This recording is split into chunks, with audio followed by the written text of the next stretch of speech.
Fala, torcida tricolor, como vocês estão? São Paulo invicto a 8 jogos. É isso mesmo que você tá ouvindo. 8 jogos, o São Paulo não conhece a derrota. Ganhamos de 1-0, gol de pênalti do Cauli, do Curitiba pela quarta rodada do Campeonato Brasileiro. Se inscreve, deixa seu like, comenta aqui embaixo se você assistiu o jogo, quem pra você foi o destaque. E vamos ver aqui os bastidores do Amazon Prime, a transmissão oficial, e também as notas do Barolo. Vamos ver se a gente vai concordar com as notas dele hoje, hein? Sejam bem-vindos, DNA Tricolor, sou Gustavo de Barretos. Bora pro vídeo. Aqui no estúdio da Quanta, serviço do Amazon Prime, final 0 Coritiba, 1 São Paulo. Vamos então para os melhores momentos da vitória do Tricolor do Clube da Fé, na análise do Rafael Oliveira.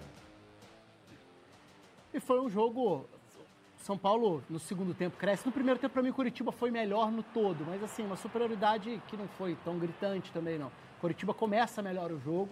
Aos poucos, o jogo fica muito lento, né, quando o Coritiba deixa de pressionar em cima. E aí a gente vê algumas chegadas do São Paulo, sem levar tanto perigo. Tem uma defesa maior ali do Pedro Morisco, que é nesse lance aí, né, o erro de saída de bola do Maicon, errando o passe para o Olisson, a interceptação do Cauli. Essa foi a única finalização no alvo do primeiro tempo como um todo. Teve a bola na trave do Lucas Ronier, que foi o jogador mais perigoso em campo, do ponto de vista de dribles, de arrancadas. No primeiro tempo, era o lado por onde o Coritiba mais incomodava, e esse finalzinho de primeiro tempo tem o Coritiba tendo duas chances claras, uma delas é a bola na trave logo depois dessa aí. No segundo tempo, o pênalti acabou fazendo muita diferença, não só por vencer o jogo, mas pelo que trouxe de impacto, né? O São Paulo tinha colocado o Marcos Antônio, que entrou muito bem no jogo, dando ritmo, dando dinâmica, participando, ele está o tempo inteiro se aproximando, se apresentando perto da bola, recebe, tenta uma tabela, se apresenta logo na sequência, ele não vira as costas para o jogo em momento algum, né? E isso fez muito bem para o São Paulo no jogo. E logo depois do pênalti, que tem uma longa paralisação, né? Foi logo depois desse lance aí, né? Com o Tola subindo no escanteio, logo depois vai ter o lance que o jogo fica parado 6 minutos mais ou menos, mas depois desse lance, o Coritiba reage muito mal e passa a cometer muitos erros no campo de defesa, enquanto o São Paulo passa a rodar a bola. Aí eu acho que é a janela do jogo em que o São Paulo poderia ter matado. O São Paulo poderia ter feito 2-0 nos 10, 15 minutos seguintes ao gol de pênalti, e acabou não fazendo isso, o que tornou o jogo, o que deixou o jogo ainda aberto e perigoso, porque o Coritiba começa a se lançar para o ataque. Aí o lance, né, Nadine? Esse lance que demorou 6 minutos, a revisão do árbitro de vídeo, o Caio Max recomendou, o pênalti foi cometido pelo Morisco, que acabou chegando atrasado, o Tapia chega antes na bola e o Morisco acaba acertando a cabeça dele. O pênalti foi bem marcado e o jogador recebeu o cartão amarelo por cometer a penalidade, né? Ainda perdeu o Pedro Morisco por lesão nesse lance, né? O Coritiba. Então esse período do jogo, para mim, aí é o período de maior superioridade de um dos lados na partida. O São Paulo conseguindo rodar a bola, o Cauli cresce no jogo depois do gol, com o Marcos Antônio dando suporte, fazendo a bola chegar mais vezes. O Calleri entra e tem participação direta e imediata. Essa aí foi a chance do Cauli. E essa talvez tenha sido a mais clara de talvez matar o jogo com um 2-0. Depois o Coritiba começa a se lançar. O Seabra começa a jogar peças mais ofensivas. O William Oliveira entra para virar um único volante, liberando os laterais, abrindo mão de outros dois meio-campistas. Falta saída de bola o Coritiba, mas sobra a bola para a área com gente lá dentro. Então, em alguns momentos, o Coritiba chegou a ter 6, 7 jogadores na grande área, o que era sempre um risco para o São Paulo, embora o São Paulo tenha conseguido não sofrer tantas chances claras, né? Mas aí, de fato, virou um jogo que saiu daquele controle aparente que o São Paulo tinha nos 10, 15 minutos seguintes ao gol. E até por isso o jogo ficou aberto até os instantes finais. Essa é o Fabinho, né? O chute forte, mas a bola acaba indo no meio do gol. Números finais da vitória do São Paulo, 1-0 fora de casa. Em destaque aí, e faltas foi 19-5, porque o São Paulo é um time mais agressivo, né, também, acaba resultando mais em faltas. É claro que a falta é algo negativo, mas muitas vezes também revela a pouca agressividade defensiva de um time, né, que não combate, que fica aí mas o detalhe é que o Coritiba cometeu apenas 5 faltas, mas recebeu 4 cartões amarelos. Quando faz, ainda... Para parar de vez. De forma agressiva e já numa situação de desespero. Poderia resultar em uma ameaça maior do adversário, né? Então, grande vitória do São Paulo fora de casa. Está chovendo lá. É pós-jogo no Amazon Prime, mas já estou vendo aqui que o Mauro Naves já está, né, seguro, o Hernan também, o Morientes. Na chuvosa Curitiba, viu, grande Mauro Naves? falar a verdade, Romulo, a gente esperava até uma chuva mais forte por mais tempo, inclusive, né? Viemos para cá imaginando que se antes do jogo começar já fosse cair a chuva, deu para fazer o pré-hora, deu tudo, bicho.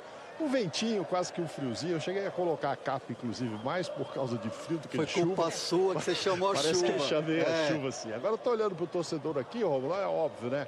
É só o início, é a 4ª rodada, mais 2 jogos em casa e 2 derrotas. Não é para preocupar? É. A comissão técnica fica preocupada? Fica. O torcedor fica preocupado? Sim, também. Não vi muitas vaias, etc. Mas também vimos na entrevista aí que você fez agora no final, que serão agora, sei lá, 2 semanas para se preparar para o Curitiba dar uma reagida nesse campeonato. E do outro lado, depois o Hernan vai falar dessa história, o quanto cresceu o Crespo, hein? Com a história que a gente começou lá do River Plate, agora o cara vai embora aqui. Tá grandão. Líder e tal, mas do lado de cá do Seabra, como é que tá a situação dele? O que você imagina? Tem crédito né? e é um cara que sempre nas entrevistas, quando fala de Campeonato Brasileiro, ele fala que em casa não pode perder ponto. Tem razão. Perdeu, né, 3 hoje. Poderia pelo menos um empate, levar um pontinho. Perdeu 6 em 4 rodadas. Um campeonato tão difícil, né? Aí o Curitiba não quer brigar para não cair. Então você tem toda a razão, o sinal de alerta ligado. Mas é o trabalho que segue e agora com mais tempo para trabalhar, até porque não está mais no campeonato estadual, Mauro. Você sabe que na entrevista depois agora do jogo, lá vão perguntar para o Crespo de novo da história do Rio, que você já perguntou lá antes. Ele deu uma ensaboada e tal. Ele foi elegante, como ele sempre é, com o terno dele, o Crespão só no terno, aquela coisa toda. Não descartou o River Plate pela história que ele tem e não descarta, obviamente, o trabalho dele no São Paulo, porque ele sabe que é muito bom, que está crescendo. Já tem títulos conquistados pelo São Paulo e agora ainda mais chegando numa liderança momentânea. Tudo bem que tem lá o jogo do Fluminense com o Palmeiras e Fluminense que é lá em Barueri, que vai depender desse resultado para a manutenção ou não dessa liderança do São Paulo no Brasileiro. Mas fato é que é um São Paulo que está confiante. É um São Paulo que muita gente apontava que iria brigar para não cair. O próprio Crespo, na entrevista que foi desastrosa, disse que 45 pontos é o mais importante. No Paulista, muita gente falou, vai cair no Paulista, está aí na semifinal. Então é um São Paulo que hoje mudou completamente o que é o astral e a confiança ali dentro de campo. Tá certo. E nas entrevistas finais foram escolhidos os 2 jogadores que eu realmente achei que foram destaques, mas não fui eu que indiquei para as entrevistas não, viu, Romulo? E o craque mesmo, que ganhou o troféu, não foi o Cauli, foi o Rafael Tolói, o eleito. Ah, sim? Foi o Rafael Tolói que levou o troféu para casa. O Josué tinha feito também um bom primeiro tempo, mas depois caiu muito, foi substituído, mas enfim, é o São Paulo que está lá em cima e o Curitiba que vai ter tempo agora para trabalhar bastante, para se recuperar, viu, Romulo? Bom, é notável que o São Paulo tá bem mais confiante, o São Paulo tá arriscando jogada, o São Paulo tá tentando criar uma forma diferente. Quando o São Paulo tá com medo, ele não faz muita coisa diferente. É um time mais apático, é um time mais inseguro, é um time mais frágil. E mesmo com os reservas, o São Paulo jogou muito bem. O São Paulo, apesar de segundo tempo das alterações ter ajudado, né? E o Crespo foi pra cima. O Crespo geralmente coloca um volante, né? Um Ferrarese. Não, segundo tempo chegou o Bet. Colocou o Marcos Antônio, colocou o Calheri, o Lucas. É importante esse jogo, então eu entendi as alterações. Mas, como disse o André Hernan, o São Paulo tá muito confiante, chega muito confiante pro jogo de domingo. Agora bora ver as polêmicas notas do Barolo, hein? Vamos ver qual que vai ser a nota dele para cada jogador do São Paulo no jogo de hoje. Vamos lá. O Rafael fez 2 defesas no jogo, então quando a bola foi no gol ele defendeu, fáceis ou não, defendeu. E acho que naquela bola que o Tolói salvou, eu acho que ele tava naquela bola, eu tenho certeza que ele... Não dá pra saber se ele ia pegar ou não, mas ele tava na bola ali. Então, nota 8 pro Rafael. Não vou mudar a nota dele. O arranca-tanga o rasga-tanga não adianta. Eu não vou, por seu desespero, eu não vou aumentar a nota dele para 8, que ele é um goleiro nota 8, porque ele fez as 2 defesas, até porque não foram lá muito difíceis. Mas não sofreu, não teve sustos, quando a bola foi no gol, ele defendeu, encaixou firme aquela bola. Ótimo, nota 8 pro Rafael. Ele dá nota 8 pro Rafael, fala que ele é 6, mas ainda fala que ele é 8. Ou seja, ele só não quer aceitar que o Rafael é um bom goleiro, porque ele vive, né, no passado ainda. O Mike, pra mim, fez uma grande partida, sólido, seguro, parecia um jogador de 30 anos. Uma partida, pra mim, ótima do Mike, nota 8. Aí, o trio de zaga, Arboleda, Alan Franco e Tolói. O Arboleda foi o mais discreto, mas o mais sólido, nota 8, nota 7,5. O Tolói, às vezes, o Tolói teve bons momentos, mas eu acho que o Tolói, às vezes, fisicamente, ele é um pouco abaixo. Parece que ele já entra cansado. É igual eu quando vou correr, eu já chego na pista cansado. Mas ele salvou aquela bola importante e teve alguns momentos importantes na defesa ali. Então, nota 7,5 para ele também. O Alan Franco me irritou profundamente hoje, querendo dar chapéu, perdeu uma bola que originou um contra-ataque querendo dar chapéu. Eu acho que às vezes o Alan Franco, ele acha que ele é muito craque. Ele acha que ele é muito craque. Eu gostaria que ele jogasse mais simples, que ele, em alguns momentos do jogo ele jogasse mais simples. Então ele vai receber a menor nota do trio de zaga, nota 5. O Wendel para mim foi abaixo e eu fiz questão de ver a temperatura em Curitiba, estava muito frio, muito calor. Tava 19 graus e aí choveu. Aí não dá, né? Aí ele joga no 23, 22, 19 com chuva. Eu acho que esse deu BO. Então eu vou deixar o Wendel sem nota. O Pablo Maia, para mim, fez uma partida importante, tanto que depois que ele saiu, o Curitiba veio para cima. Então, torço muito para que aos poucos o Pablo Maia volte a recuperar a confiança no futebol dele. Nota 7 para o Pablo Maia, 7,5 para o Pablo Maia. O Georginey, esse nome de ator de cinema de Hollywood, desculpa. Eu achei que ele entrou com personalidade. Ele só saiu. Eu acho que ele saiu porque ele tomou cartão amarelo. E na bola que ele tomou o cartão amarelo, ele foi com muita vontade, eu acho. Excesso de vontade. Podia até ter sido expulso se aquele juiz horroroso cismasse. Mas eu vou deixar ele sem nota que não deu pra avaliar. Aí a gente tem o Cauli, fez o gol, nota 8. Eu queria ver o Cauli jogando com o time titular, jogando com o Caleri, jogando com o Lucas, tentando alguma aproximação ali com o Marcos Antônio, com o Danielzinho.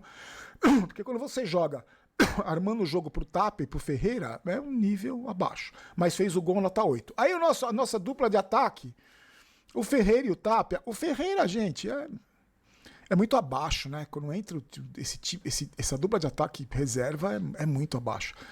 O Ferreira, pra mim, as decisões erradas, o mesmo futebol de sempre, jogando o cachorrinho no 25º andar, nota 5. O Tapia, que cabeceou com a nuca, não consegue finalizar, mas ele foi corajoso no lance do gol.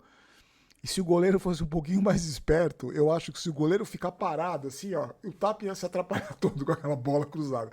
Mas o goleiro quis arrancar a cabeça dele, então o Tapia cavou o pênalti, né? Brigador, como sempre, mas eu gosto de brigador que joga bola. Cavou o pênalti, né? Se não fosse a coragem dele lá, cavou o pênalti, só por causa disso vai levar uma nota 7. Aí os caras que entraram, o Lucas pra mim entrou apagado, o Caleri fez uma jogada ali de linha de fundo, os dois vão ficar sem notas. O Luan entrou meio perdido e depois ele foi se achando e no final foi importante, arrumando aquela confusão em nota 7. E o Bobadilha também vou deixar sem nota. O Marcos Antônio entrou para tentar dar mais agilidade ali no meio de campo, ele controlou um pouco mais o jogo. Mas esses caras que entraram, para mim, não tiveram nenhum destaque. O Crespo, para mim, foi um destaque, porque o Crespo colocou o Marcos Antônio para jogar no intervalo do jogo, porque eu acho que ele sentiu que dava para ganhar, né? E ele colocou o Caleri e o Lucas quando o São Paulo tava ganhando de 1-0. Geralmente ele põe o Ferrarese, põe, né, aquela substituição pra segurar o jogo. Depois ele até controlou, mas ele colocou o Lucas e o Caleri quando o São Paulo tava ganhando de 1-0. Então, pra mim, eu acho que o Crespo tá com essa visão também em relação ao Campeonato Brasileiro e percebeu o quanto era importante ganhar hoje. Então, graças a Deus, a gente conseguiu o resultado. Bom, rapaziada, como o próprio Barolo disse, é um campeonato muito importante. E graças a Deus a gente ganhou hoje, isso vai ser muito importante lá na frente. Claro que o Barolo tem umas notas meio polêmicas, né? Principalmente quando se trata do Rafael. Mas eu concordei com a maioria das notas dele hoje, tá? Por incrível que pareça. Mas é isso. Amanhã eu trago mais notícias. Vão ter mais programas, mais noticiários. Se você gostou, deixa seu like, se inscreve. Comenta aqui embaixo as suas notas, quem você acha que foi o destaque.